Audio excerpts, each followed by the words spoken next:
벌써 마가복음 6번째 시간이 다가왔습니다. 시간을 준비할수록 저도 참 많이 몰랐던 부분을 성경 말씀을 읽으면서 깨닫게 해주셔서 많이 감사했는데, 특별하게 이제 마가복음을 흐르는 관통하는 주제가 새 이스라엘, 그리고 예수님께서 그 이스라엘을 부르셔서 구원으로 이끄시는 새 출애굽이라는 것을 계속 묵상하게 되면서 이것들이 참 귀중한 가르침이었다라는 것을 스스로 한번 돌이켜보게 됩니다.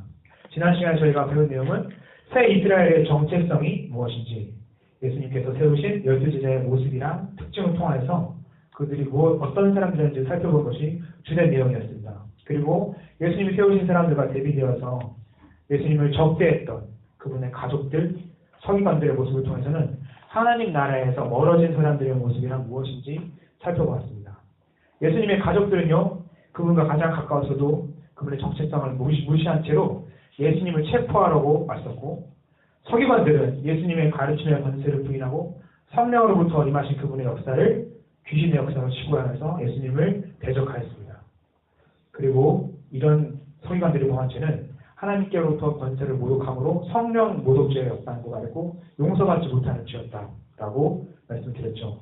그리고 결론부에서 저희가 두 가지 적용적으로 살펴봤는데, 예수님의 진정한 가족은 바로 예수님의 뜻대로 행하는 사람들이다. 예수님께서 결론부에 하셨던 말씀이었던 거죠. 그래서 예수님의 가르침을 따르는 온 세계의 형제자매가 다 교회라는 이름 안에서 하나의 공동체가 된다. 아버지 뜻대로 행하는 모든 사람들이 다 예수님의 친구요, 가족이요, 형제가 된다라는 것을 말씀드렸고, 그리고 예수님의 뜻대로 사는 것은 성령을 따라서 행동하는 것이고, 하나님 사랑, 이웃 사랑을 진리라는 그런 삶으로 일치시켜서, 진리와 삶을 일치시켜서 이렇게 살아내는 것이다 라고 살폈습니다.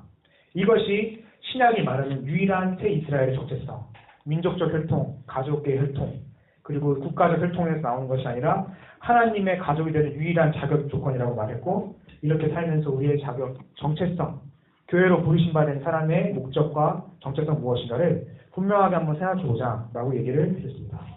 오늘 살필 부분은 예수님의 비유 가르침인데요. 이제 그게 지난 시간에 했던 내용이랑 연결이 되는 부분입니다. 새 이스라엘이 누군지에 대해서 지난 시간에 다뤘다면은 오늘 다룰 내용은 크게 두 가지인데, 새 이스라엘의 특징, 예수님의 말씀대로 열매 맺는 사람들의 특징은 무엇인가 하는 것과, 그리고 그 새 이스라엘이 사는 나라, 하나님의 나라란 무엇이다 라고 예수님 설명해 주신 내용이 두 가지 비유에 대해서 이제 압축적으로 나눠져 있습니다. 네, 이런 가르침들이 정체성이라는 하나의 키워드로 설명이 될 수 있을 것 같습니다. 계속해서 예수님은 말씀하고 계십니다. 너희 유대인들과 다르게 내가 찾고 있는 사람은 이런 사람이다. 내가 찾고 있는 사람은 하나님 아버지 뜻대로 살아가며 하나님 아버지를 순종하며 인격적인 관계를 맺는 사람, 이렇게 말씀하시는 것은 결국 정체성에 대한 내용인데, 예수님이 2000년 전에 그때 말씀하셨던 내용이나 오늘날 우리에게 필요한 메시지나 사실은 동일하다는 생각을 말씀을 묵상하면서 많이 생각했습니다. 우리가 결국 누구냐가 우리가 결국 어디로 갈 것이냐, 어떻게 살아갈 것이냐를 결정하기 때문에 그렇죠. 세상이 그러니까 교회에서 뭐라고 비판하는 것은 크게 신경 쓰지 않아도 될 것 같습니다.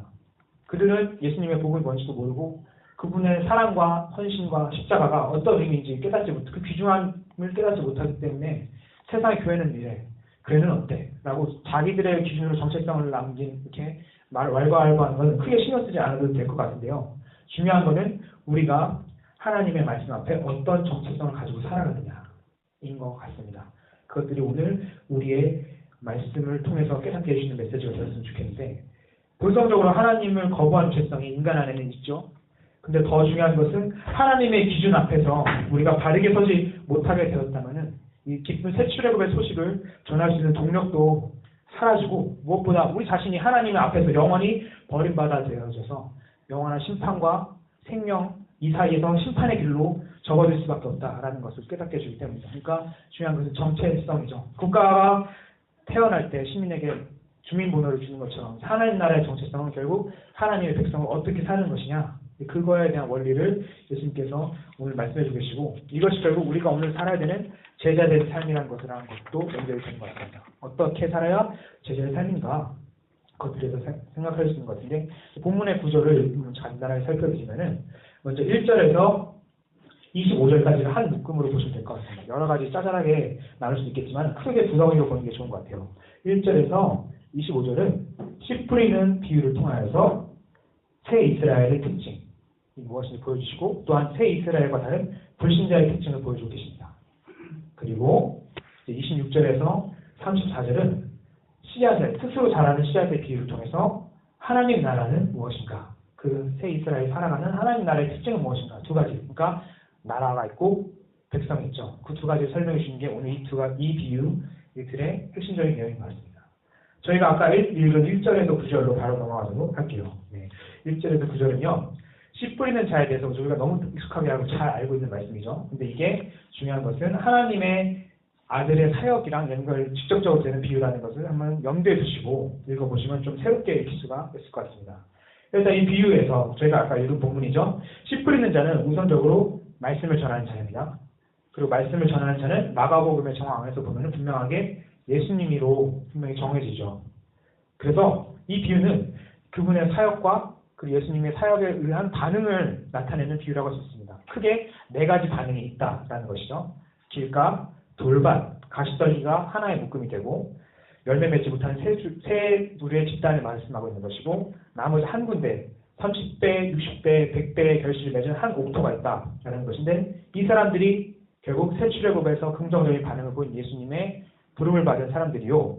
앞에 있던 세 부류 사람들은 앞선 저희가 읽었던 단락에서 예수님을 거부했던 예수님의 가족, 서기관, 또한 예수님의 가르침을 듣고도 멀리했던 그런 사람들이랑 연결된다고 보시면 됩니다. 그러니까 우리가 흔히 이 비유를 생각할 때 마지막에 30배, 60배, 100배의 결심한 지역까지서 이거를 우리가 원하는 대로 결과를 하나님께서 축복하셔서 크게 나눠준 대로 생각을 하시는데 결국은 이거는 그런 비유라기보다는 생명과 죽음의 양태에서 생명의 모습은 이렇게 풍성한 것이요.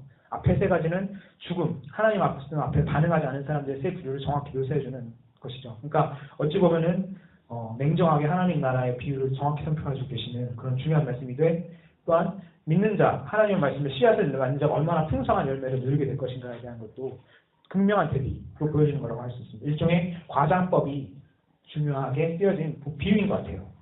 그래서 이 비유의 성격은 바로 뒤에 이어서 10절, 12절에서 설명하고 계시죠. 10절에서 12절로 이어지고 계신데 10절, 12절 부분을 남자 성도분들께서 10절, 여자 성도분께서 12절, 11절, 그 다음에 12절을 같이 한번 읽으실 수 있을까요?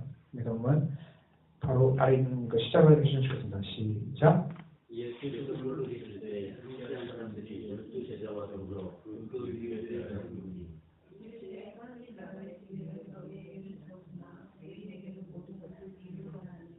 이는 그들로 고기를 먹어가 노하니 듣기는 그도 깨닫지 못하게 하여 우리도 시험하고 못하게 하시고. 네, 이 성격에 대해서 말씀하실 때 우선 이 비유의 성격이라는 게 공개적으로 가르치셨다라는 게 중요한 내용입니다. 예수님께서는 이런 비유를 가르치는 목적이 어떤 신비한 말씀을 비밀리에 전수시켜서 몇 사람에게 알려주시는 것이 아니라 공개적으로 드러내시려고 가르치신다라는 것인데 신비한 것은 이런 공개적인 가르침의 비유를 통해서 나왔을 때 깨닫는 사람도 있고 못 깨닫는 사람도 있다라는 것이죠. 이것이 이 나라의 신비인데 그래서 우리가 흔히 여기서 쓰인 12절의 내용이 특히 중요한 내용인데 이사야 6장 9절에서 10절이거든요. 이 부분만 딱 띄어서 읽으면 하나님께서 목적을 가지시고 저 사람들은 내가 듣지 못하게 귀를 막아버리겠다 라고 비유로 가르치셨다라고 해석을 할 수가 있는데 그런 것은 문맥에 적합하지 않은 것 같습니다. 왜냐하면 21절, 22절 뒤에 있다 나올 4장 21절, 22절은 분명히 등불이 등경에 있는 것처럼 하나님의 가르침을 명백하게 선포되시기 위하여서 너희들이 가르쳐주고 있다라고 말씀해 주시고 있거든요. 그러니까 이 이사야 맥락을 한번 살펴보는 게 중요한 것 같습니다. 왜 예수님께서 말씀 이렇게 인용하신 것이 비유를 가르치는 어떤 목적인지 한번 이사야 6장 9절, 10절을 찾아서 한 목소리로 읽으시겠습니까? 한번 찾아서 이사야 앞쪽에 있죠. 성경 구약에 있어서 이사야 6장 9절, 10절을 한번 읽으시면 좋겠습니다.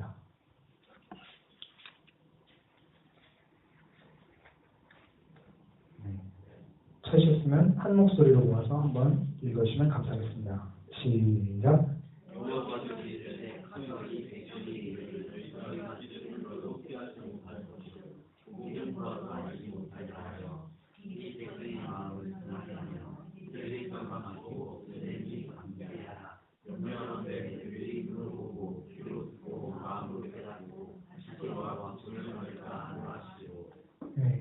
이렇게 읽고 나면 이 구절도 하나님께서 의도적으로 이스라엘 백성들이 귀를 막으시게 하는 걸로 심판하는 거 아니야? 라고 생각이 될 수가 있는데요.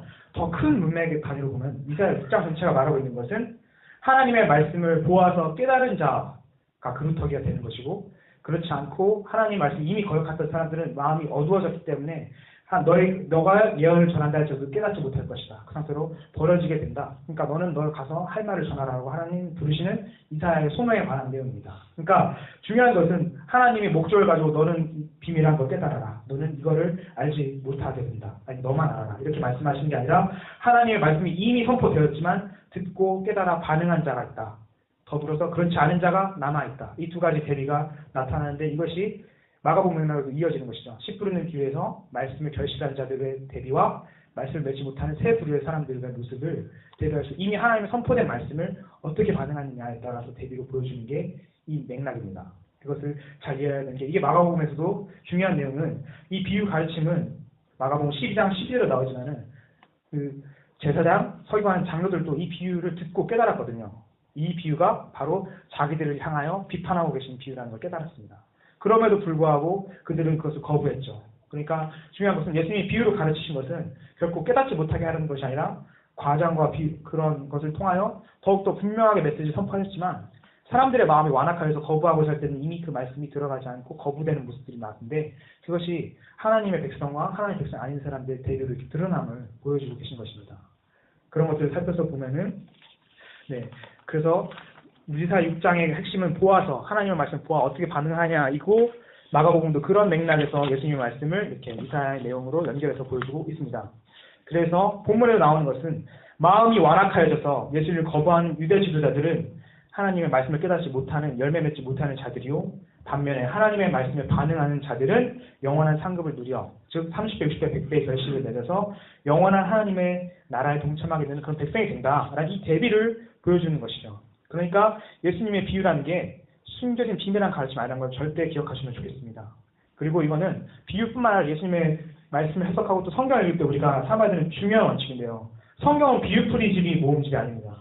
신천지나 모 이단들이 결국 자신들의 없는 권위를 만들기 위해서 성경을 자기만이 정확하게 해석할 수 있다는 걸로 비밀한 가르침들의 모음을 우리는 이렇게 해석했다 이렇게 말하고 있는데, 예수님의 가르침은 원래 늘 공적이고 공개적이고 하나님의 나라를 더 분명하게 선포하는 그런 목적으로 쓰였기 때문에 결국 깨닫게 하는 게 예수님의 목적이었다는 걸 기억하시면 좋을 것 같습니다. 그리고 더불어 예수님의 사역을 잇는 우리는 더욱더 말씀을 듣고 깨달아서 가르치게끔 만들는 것이고, 또한 우리가 그런 말씀을 듣고 가르치는 사람이 되어야 되는 것이겠죠. 그것이 예수님을 따르는 제자도의 가장 첫 번째 원리가 되는 것 같습니다. 분명한 가르침, 분명하고 이해해야 되는 만큼 가르칠 수 있는 그것이 하나님 나라의 비밀한 가르침이 아니라 진실한 가르침인 것이죠. 그리고 이 비유에 대해서 또 설명하고 계신데요. 이 비유에 있어서는 세 가지 요소가 등장하죠. 길가에 뿌려진 것, 그리고 다음에 뭐가 또 돼 있죠? 가시떨기 되어 있는 것이 있고 돌밭에 뿌려졌다라고 하는 것이 점차적으로 나와 있습니다. 세 가지 방해 요소가 있다는 것입니다. 말씀을 이해하는 데 있어서 첫 번째로는 말씀을 걷어가는 데 예수님께서 분명하게 탁월하게 설명해 주셨죠. 이 부분을 한번 읽으면서 하면 좋겠습니다. 13절에서 20절을 저랑 한번 교대하면서 읽으실까요? 성도분께서 먼저 읽어주시고 제가 다음 따라서 읽도록 하겠습니다. 13절부터 한번 읽으시면 좋겠습니다. 시작.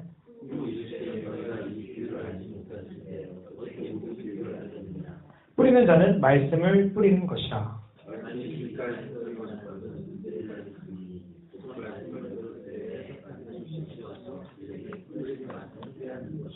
또 이와 같이 돌밭에 뿌려졌다는 것은 이들을 가리킴이니 곧 말씀을 들을 때에 즉시 기쁨으로 받으나,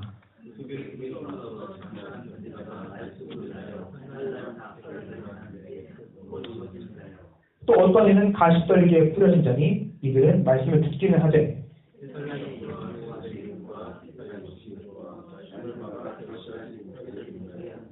좋은 땅에 뿌려졌다는 것은 곧 말씀을 듣고 받아 30배나 60배나 100배의 결실을 하는 자니라.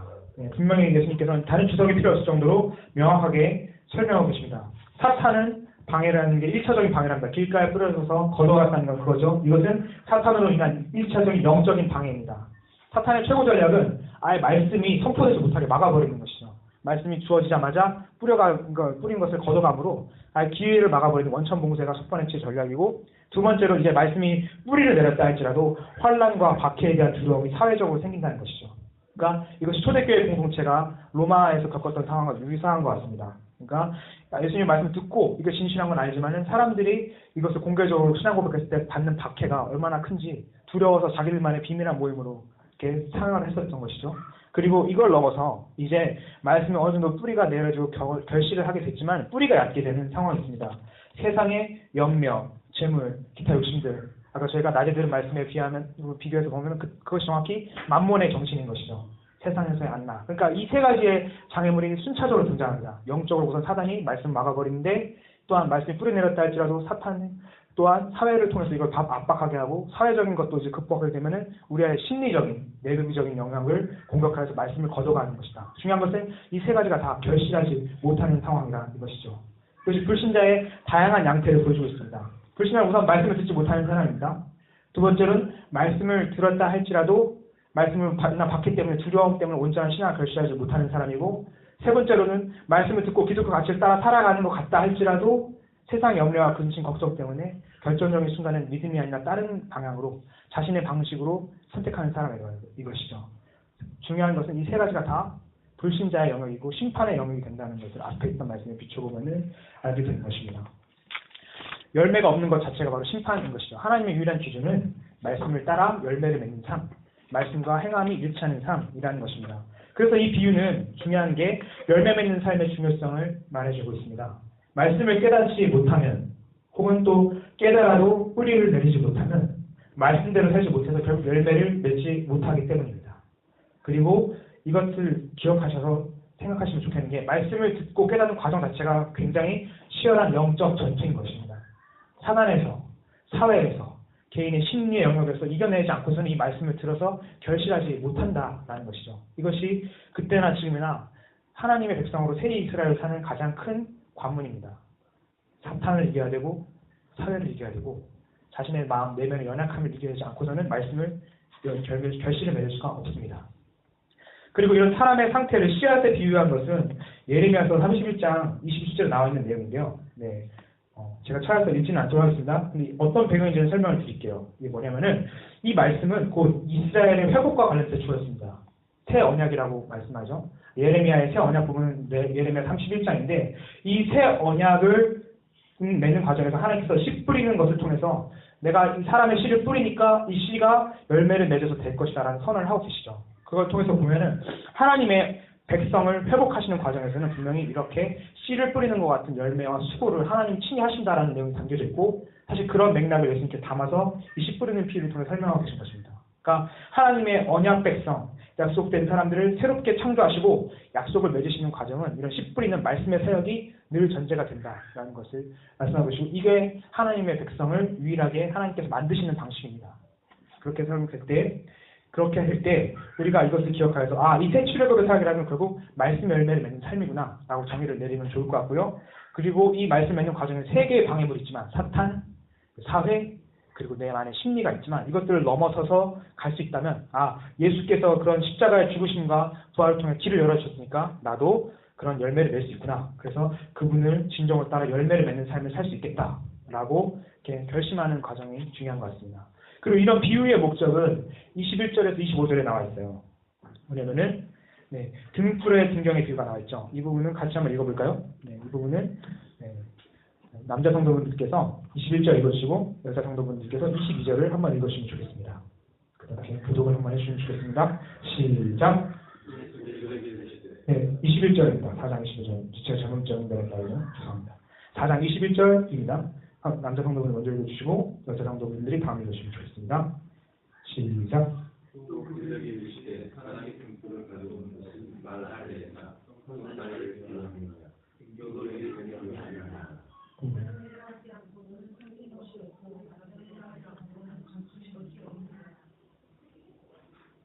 23절 읽으시면 좋겠습니다. 들을 눈이 있는 자는 들으라.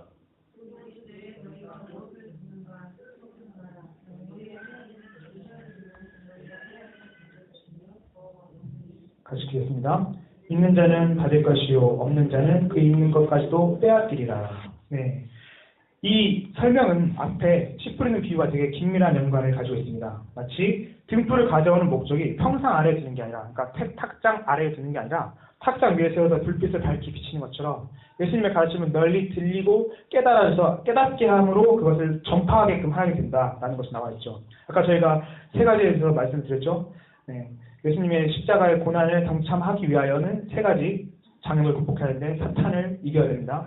그리고 재물을, 근심을, 걱정을 이런 심리적인 차원도 있어야 되고, 마지막 사회적 차원의 인내를 이겨내는 것. 그러니까 사회적 차원에서의 노력, 개인의 마음의 수련, 그리고 사탄을 대적하는 영적인 각성, 이 세 가지를 있어야 되는 이유가 뭐냐면은 바로 이것이 하나님의 백성의 정체성을 온전하게 드러내주기 때문에 그렇습니다.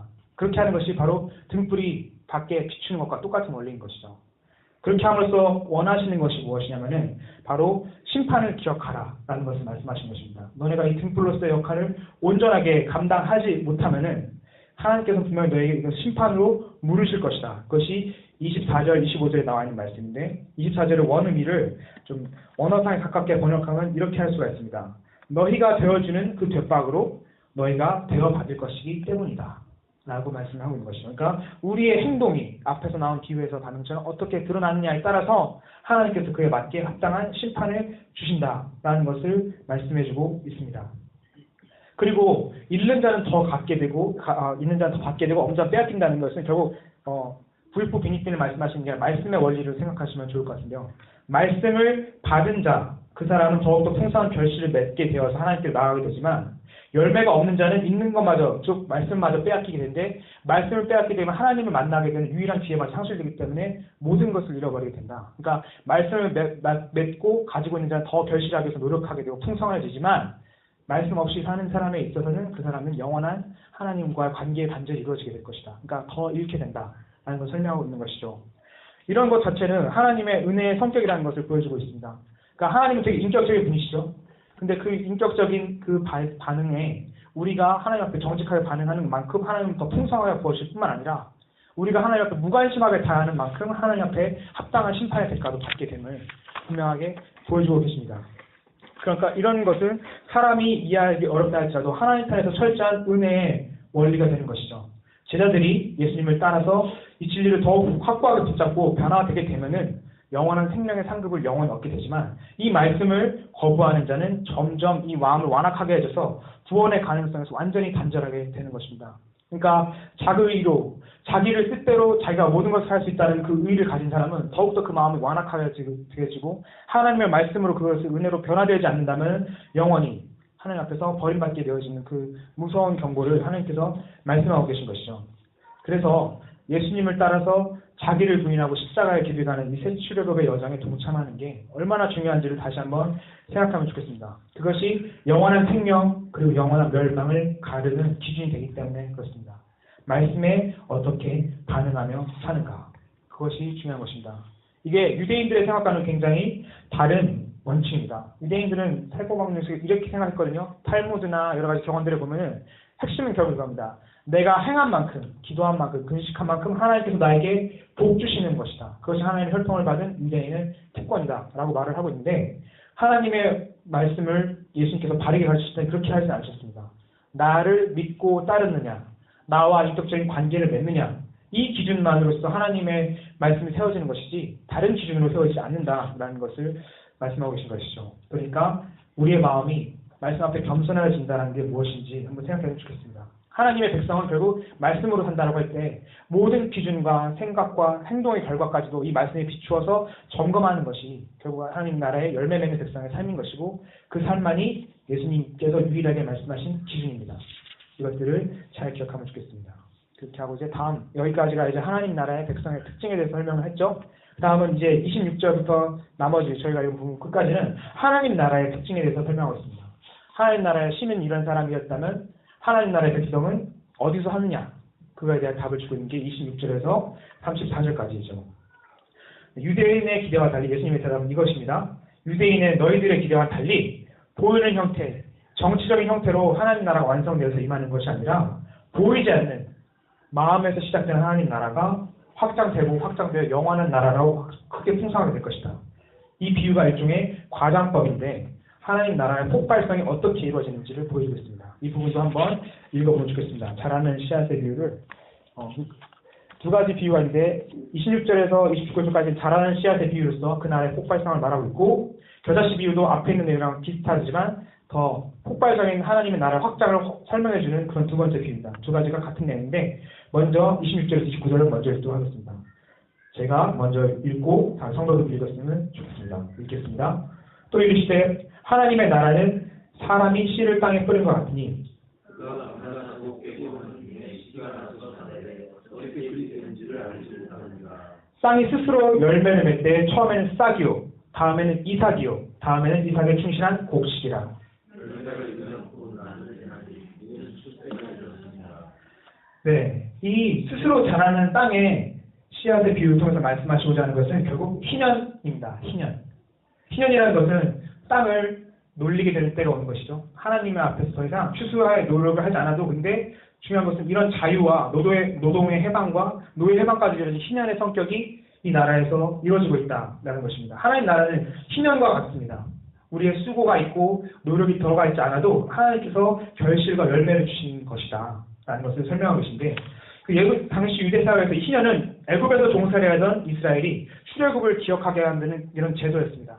하나님의 뜻대로 우리가 구원을 받았지 우리가 하나님의 말씀에 비춰서 구원받을 백성이니까 출애굽을 하여 이렇게 살았으면 좋겠다라는 것을 분명하게 기억하는 제도였는데 이 희년의 자율선언과 하나님 나라의 성격이 사실은 같다라는 걸 예수님이 말씀하고 계신 것이죠.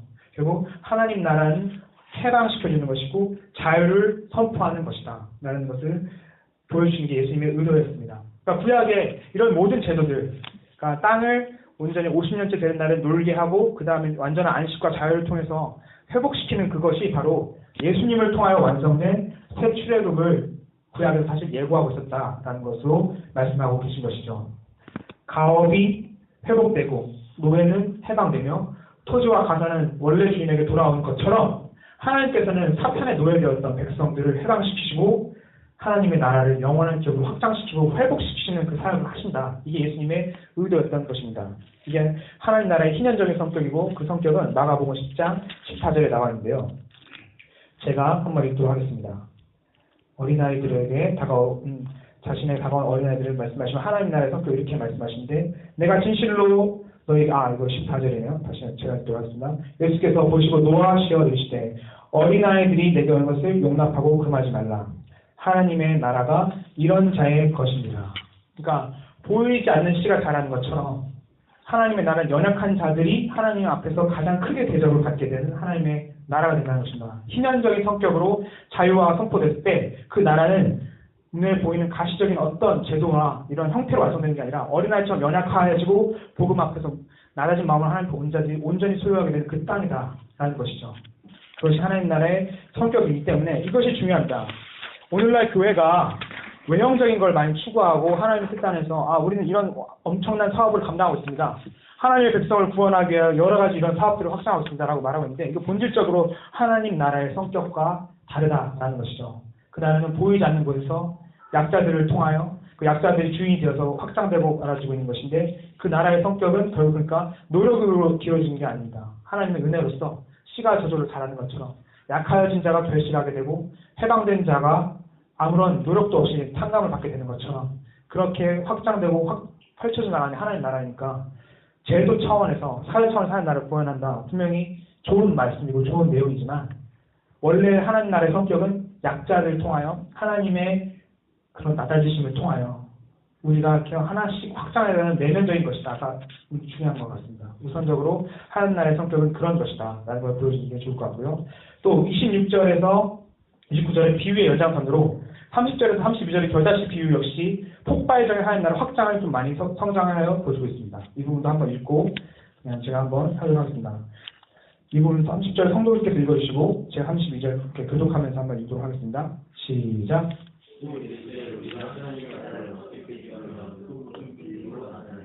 겨자씨 하늘과 같으니 땅에서 심길 때에는 땅의 모든 씨보다 작은 것이로되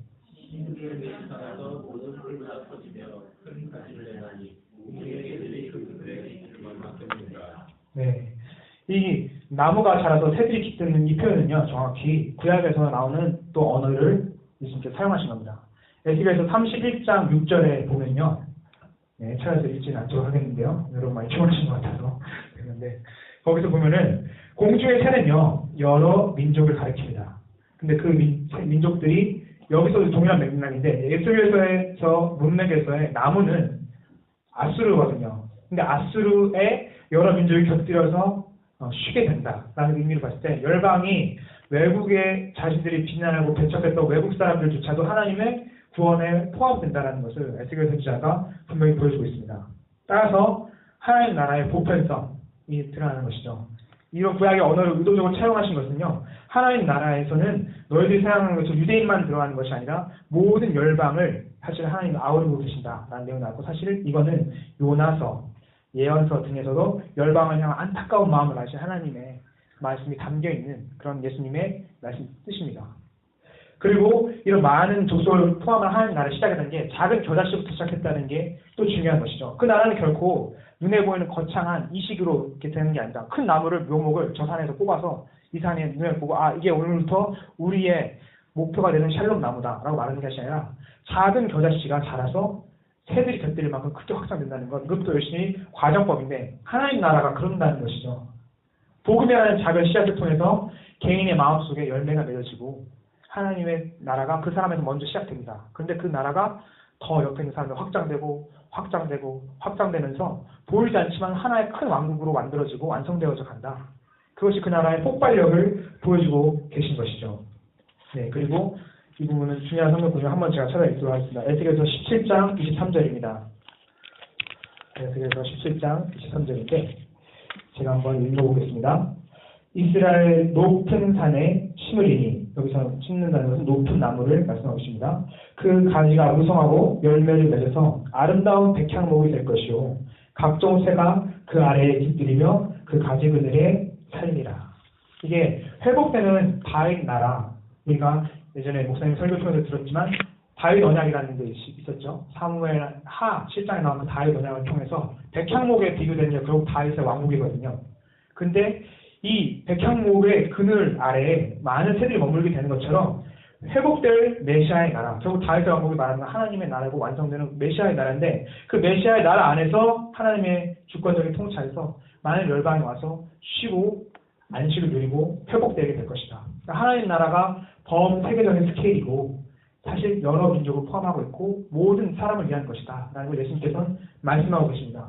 특유의 유대인 특유의 그리고 사실 유대인의 특유라고 말할 수 없이 인간 특유의 본성에 내재된 배타주의가 있죠. 내 친척, 내 가족, 내 새끼 이것만 원하고 바라고 지키려는 우리의 속성을 넘어서서 하나님 나라는 그런 것이 아니라 그 너머에 나 말고 다른 사람들과 함께하는 열방을 품으시는 하나님 나라 안에 있다. 그 나라의 폭발적인 확장을 달아 라고 예수님께서는 선포하고 계십니다. 이런 나라 안에서는 영원한 쉼들이 있죠. 새들이 그늘 아래서 쉬는 것처럼 하나님의 말씀을 듣고 쉬고 다시 그 나라를 확장시켜가는 역사가 반복되고 있습니다. 이것이 예수님께서 비유를 통해 강조하시는 새로운 출애굽의 그림이에요. 열방이 와서 예수의 그늘 아래 그 그늘 아래 쉬고 서로가 서로 하나님께서 보이지 않지만 영원한 하나님 나라를 소망하면서 함께 나아가는 그 그림. 이 그림들을 예수님께서는 계속 구약의 언어를 통해서 비유의 과정법을 통해서 말씀하고 계신 것입니다. 그러니까 이런 하나님의 나라를 예수님이 이렇게 선포하신 대로 누구와 어떤 권리로 제한할 수가 있습니까? 그럴 수가 없죠. 유대인들의 정통주의가 제한할 수 없고 오늘날 우리가 가진 교회에 대한 얄팍한 인식이 제한해서는 안 되는 것이겠습니다. 하나님 나라를 하나님답게 하는 것, 그것이 예수님의 가르친 핵심인 것이죠. 그 나라의 백성이 열매 맺는 삶으로서 그걸 증명한다면 그 나라에 사는 백성의 그 땅은 하나님의 그늘 아래서 열방을 쉬게 만드는 그런 목적을 갖는다는 것. 모든 사람을 포괄하는 그 범우주적인 스케일이 바로 하나님 나라의 그림입니다. 그러니까 우리가 지역교회에 되게 소중하고 또한 우리 안에서 이 한국 땅을 너무 소중하게 생각하지만 중요한 것은 그 너머에 있는 보편한 교회, 하나님의 나라의 완성을 위해서 선교도 심지어야 되는 그것이 다 중요한 것이죠.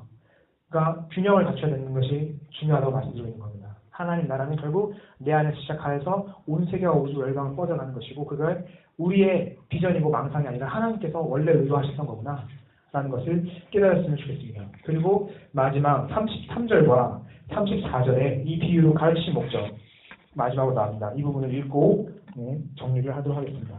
같이 한 목소리를 읽겠습니다. 마가복음 4장 33절 34절입니다. 마가복음 아까 저희가 읽었던 본문에서 좀 더 나와 있겠죠? 네, 찾으셨으면 같이 한 목소리로 읽겠습니다. 시작. 예수께서 이러한 많은 비유로 그들이 알아들 수 있는 대로 말씀을 가르치시되 비유가 아니면 말씀하시지 아니하시고 다만 혼자 계실 때 그 제자들에게 모든 것을 해석해 주시다. 네. 여기서 보면은 맑은 것을 밝히 가르쳐 알게 하셨지만 우선적으로는 제자들 안에서만 그런 해석을 가르치셨습니다. 그것이 그렇다고 예수님의 범세계적인 그 우주적인 그 가르침을 제한한다는 것이 아니라 우선 말씀을 맡은 자들이 하나님의 말씀을 온전히 깨달았으면 그 말씀을 온전히 전할 책임은 제자들에게 있는 것이죠. 그렇게 하면서 나아가는데 이 비유의 목적은 결국 한마디로 정리하면 눈높이 교육입니다. 제자들이 이해하지 못한 것을 그들의 언어에 다시 한번 맞춰서 알기 쉽게 다시 한번 설명해 주셨죠. 결국 그러니까 비유는 비밀한 가르침으로 나와 너 사이를 가르는 어떤 하나의 막을 만드는 게 중요한 게 아니라 가르쳐서 깨닫게 하기 위한 단순한 도구였다는 게 중요한 겁니다. 그러니까 예수님의 말씀을 맡아서 가르치는 사람은 이 두 가지를 앞에서 우리가 배웠던 것을 인식해야죠. 하나님 나라는 이런 거였지. 하나님의 백성은 하나님 말씀을 받아서 30배, 60배, 100배의 결실을 말씀에 반응하는 삶을 사는 사람이었지. 그리고 하나님 나라는 얼마나 큰 범위적인 스케일이며 하나님의 뜻대로 모든 열방을 포괄하는 엄청난 것이고 확장돼서 확 커지는 엄청난 나라지. 이 나라의 성격과 하나님 백성의 특징을 깨달아서 비유로 예수님께서 가르치셨듯이 오늘날 말씀을 맡은 교회가 그것을 가르쳐야 한다는 것이죠. 이것이 새 출애굽에 동참하고 있다는 증거가 되는 것입니다. 그렇게 함으로 우리가 거꾸로 또한 말씀의 열매를 맺고 있는 삶을 살다 증명이 되는 것이기도 하죠. 그러니까 이 비유를 받아들일 때 중요한 원칙은 가르치기 위한 것이구나. 하나님의 말씀을 더 분명하고 선명하게 선포하기 위한 것이구나. 또한 기억할 것은 머리로만 이해하면 안 된다는 것입니다. 아까 말했듯이 바리새인과 서기관들은 비유가 자기를 향한 것임을 깨달았음에도 불구하고 거부했습니다. 의식적으로. 예수님의 말씀이 그렇다고 해도 나는 저 권위를 받아들일 수 없다. 저거는 마귀의 권세로 난 사역이다. 이렇게 단정지어 버렸던 것처럼 중요한 것은 이 말씀을 깨달았다는 그 내용이 중요한 것이 아니라 이 말씀의 원리를 삶의 기준으로 삼아야 된다는 것이죠. 그렇게 살 때 실제로 30배, 60배, 100배의 결실로 우리의 삶이 증거가 되는 것이고요. 그렇게 됐을 때 바리새인과 서기관처럼 완악한 마음을 가게 되면 영원한 심판에 서게 되는 것이고 30배, 60배, 100배의 결실을 맺기에 분투한 우리의 마음이 온전하게 주님 앞에 나아가게 되면은 영원한 하나님의 나라의 상급, 아까 말씀드렸던 그 겨자씨가 확장된 큰 나무, 그 나라 안에 거하게 될 것이다 라는 것을 예수님께서 말씀하고 계십니다. 네, 예수님의 가르침을 기억하면서 두 가지 적용점만 말씀드리고 말씀을 맺겠습니다. 첫 번째로 기억할 것은 늘 자신의 상태를 점검하는 신앙의 성찰이 있어야 되겠습니다. 그러니까 씨 뿌리는 비유를 통해서 볼 때 불신자에도 다양한 종류가 있었죠. 세 가지 종류가 있었죠.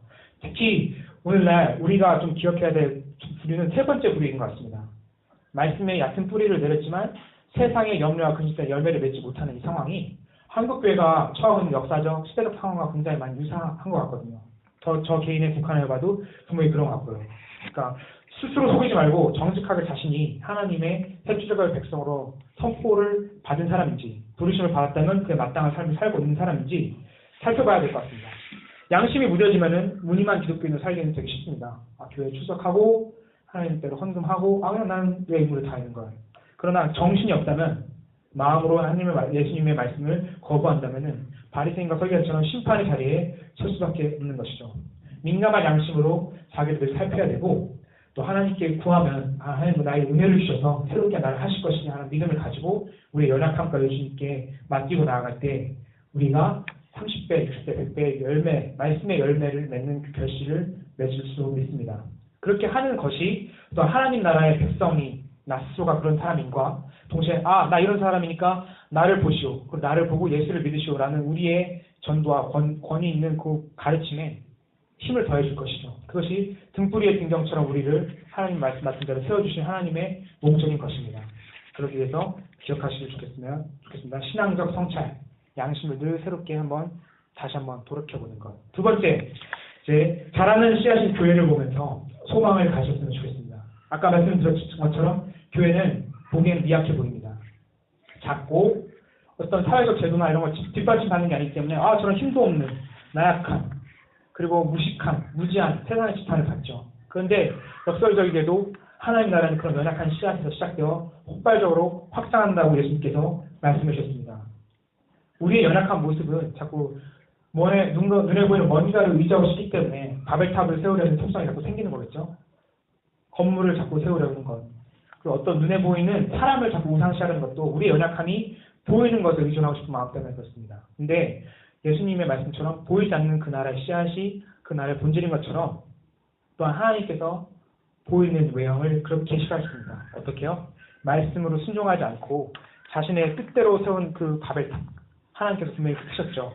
내면적 순종 없는 외적 신앙은 하나님께서 분명히 미워하시는 것입니다. 우상도 마찬가지 맥락이죠. 하나님을 의지하지 않고 보이는 걸 의지하고 싶으니까 우상을 만드는 거죠. 당장 눈앞에 보이고 내 멋대로 할 수 있고 내가 소홀할 수 있으니까요. 그런데 그것들을 치워버리고 하나님 나라가 뭔지 기억해야 할 것 같습니다. 하나님의 나라는 보이지 않는 곳에서 확장되는구나. 그것도 엄청나게 폭발적으로. 그리고 모든 나라, 모든 백성을 포괄할 만큼 굉장히 큰 스케일이구나. 좁은 단위로 생각하지 말고 폭넓게 생각해야 된다. 그렇게 해서 이 복음을 복음되게 하는 삶이 우리의 핵심 가치가 되었으면 좋겠고요. 거기에 모든 것을 걸었으면 좋겠습니다. 거기에 모든 것을 거는 소수의 사람들이 있을 때 하나님께서는 교회를 계속 움직이셨고 그 사람 통해서 지금까지 교회가 흘러올 수 있었던 것처럼요. 우리가 그런 사람으로서 열매를 보였으면 좋겠습니다. 네. 기억을 했으면 좋겠네요. 두 가지. 하나님 나라의 특성, 하나님 나라의 특징. 씨 뿌리는 자의 비유를 통해서 드러난 것과 그다음에 그 나라의 작은 벼슬 같은 모습을 통해서 생각나는 것. 이 두 가지 꼭 붙잡으셔서 하나님의 백성답게 열매를 맺으시고 그 나라에 하나님의 뜻이 임하는 것을 간절히 기도하고 바라시면서 하나님의 사역에 동참하시는 새 출애굽에 우리 모두가 다 있었으면 좋겠습니다. 새 출애굽의 여정에 예수님과 함께 걸어가시는 우리 남양주 성식교회 성도들이 되기를 간절히 바랍니다. 말씀드리도록 하겠습니다. 네, 감사하고요. 네, 주반 강의